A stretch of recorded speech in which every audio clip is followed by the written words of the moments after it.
السلام علیکم ورحمۃ اللہ وبرکاتہ۔ ریسنٹلی عمر گل کا جو پاکستان کے ایکس بہت ہی زبردست کرکٹر فاسٹ بالر رہے ہیں، ان کے ایک انٹرویو میں انہوں نے بتایا، جو آج کل کافی وائرل بھی ہے، کہ میں نے کرکٹ کیوں چھوڑ دی۔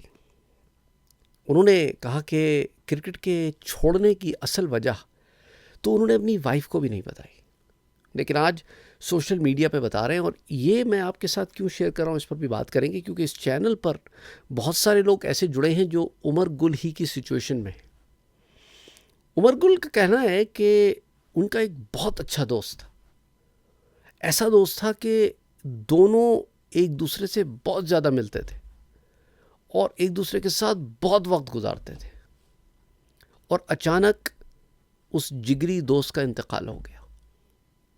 اس جگری دوست کے انتقال کی وجہ سے عمر گل واز کمپلیٹلی شیٹرڈ، اور وہ کانسنٹریٹ نہیں کر پا رہے تھے کھیل پر، وہ زندگی کی کسی زاویے پر مکمل طور پر کانسنٹریٹ نہیں کر پا رہے تھے۔ نتیجتاً انہوں نے ریٹائرمنٹ کا اعلان کیا۔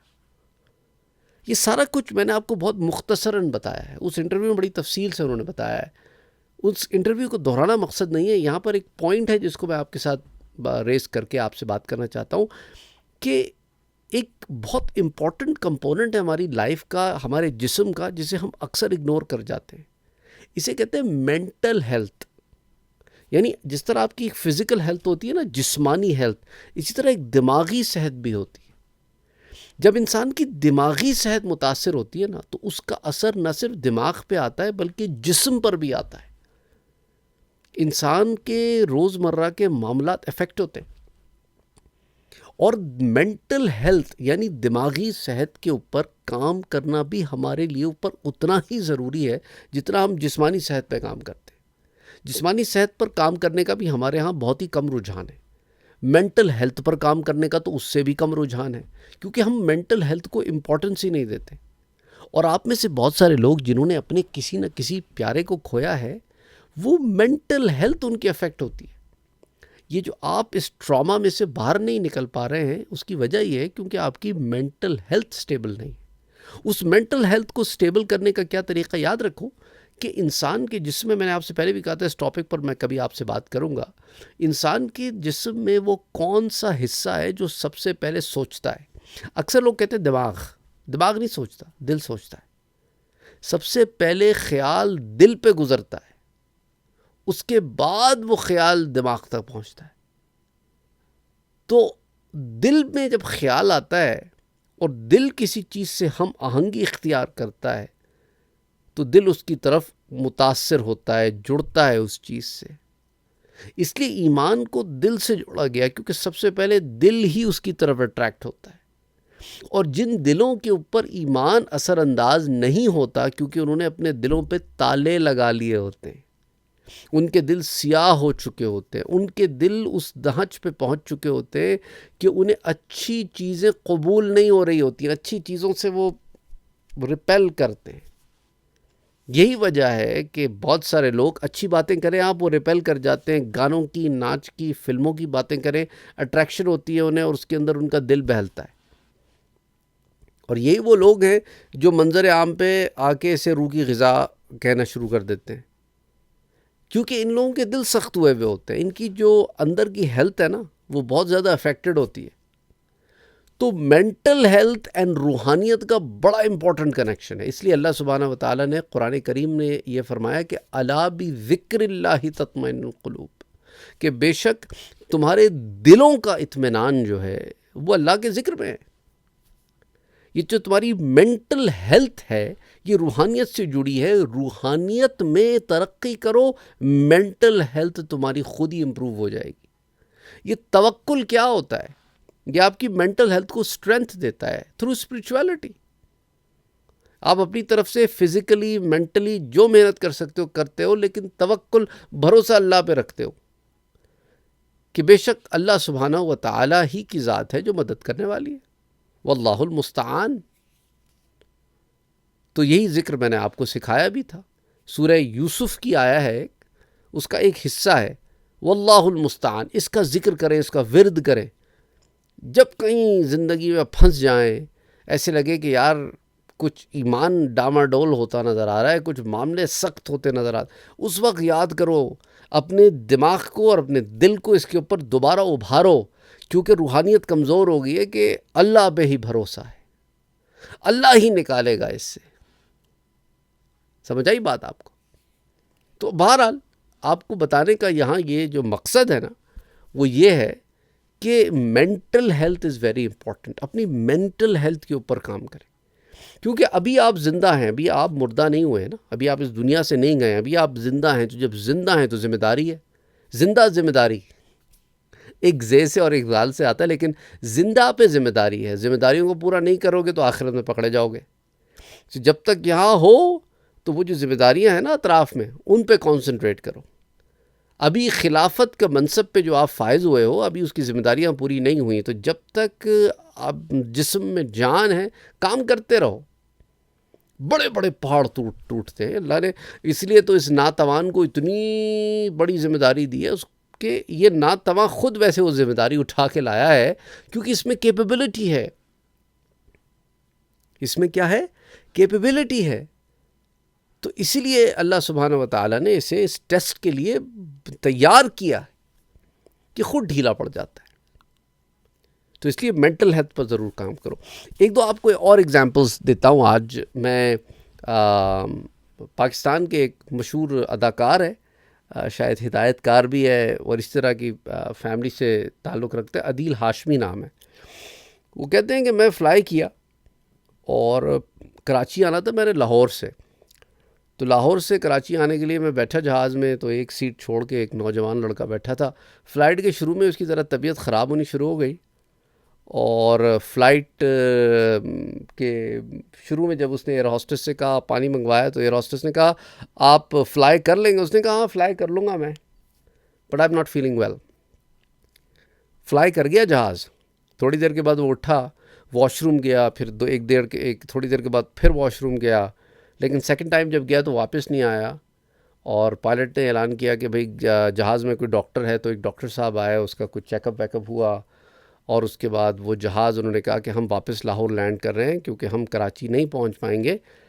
ابھی ہمیں فلائی کر کے آدھا گھنٹہ ہی ہوا ہے یا واٹ ایور ٹائم ہوا ہے، اب ہم واپس جا رہے ہیں کیونکہ کسی کو طبی امداد کی ضرورت ہے. تو یہ واپس لاہور لے آئے اور اسٹریچرز وغیرہ آئیں، ایمبولینسز آئیں، and then the guy left the aeroplane.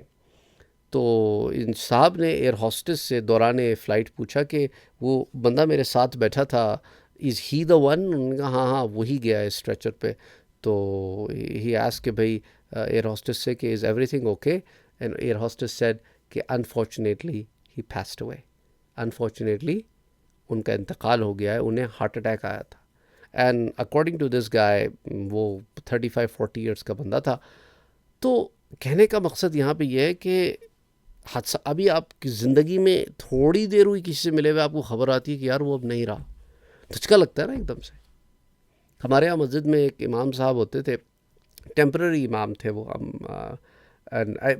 These are the times when I was literally in my early 20s at that time. تو وہ کبھی کبھی آتے تھے. مصر سے تعلق رکھتے تھے وہ، اور یہاں ایک کمپنی میں سائنٹسٹ بھی تھے. زپ لاک ٹیکنالوجی کے بارے میں آپ نے سنا ہوگا، اگر سنا ہے تو وہ he was the master mind behind that technology. تو ایک دن میں عشاء کی نماز پڑھنے پہنچا تو مسجد میں کوئی ہے ہی نہیں، خالی پڑی ہوئی مسجد، اور بہت کم لوگ ہوتے تھے اس زمانے میں یہاں پہ.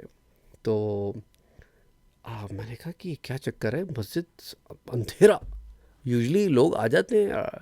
ہم بہت تھوڑے سے لوگ اس دن آئے تھے جو نماز پڑھی ہم نے. تو اگلے دن مجھے پتہ چلا کہ وہ صاحب جو ہے وہ ہارٹ اٹیک ہوا ان کو مغرب کے بعد، اینڈ دین ہی پیسڈ اوے. اور سارے لوگ جو مسجد کے تھے وہ سب ہاسپٹل گئے ہوئے تھے. آئی